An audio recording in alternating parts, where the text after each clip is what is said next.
नदीच्या पाण्यावर चालणारी ड्रीप सिस्टीम आहे का फिल्टर न बसविता?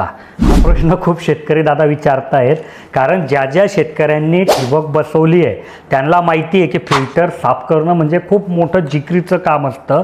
तर बिना फिल्टर ठिबक वापरता येईल का?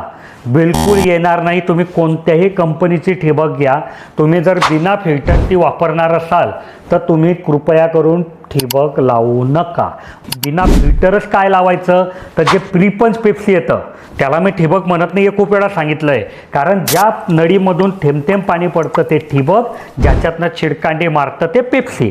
तर ती प्रीपंच पेप्सी मात्र तुम्ही बिना फिल्टर वापरू शकतात, कारण त्याच्यात ड्रिपरच नसतं, त्याच्यामुळे चोकअप व्हायचा प्रश्न नाही. आणि समजा त्याला नुसतं छिद्र पाडलंय, ते जर चोकअप झालं तर ते छिद्रसुद्धा साफ करता येतं किंवा त्याच्या बाजूला दुसरंसुद्धा छिद्र पाडता येतं. आणि ही जी प्रीपंच पेप्सी आहे ही 5-6 हजार रुपयात 1 एकर होते.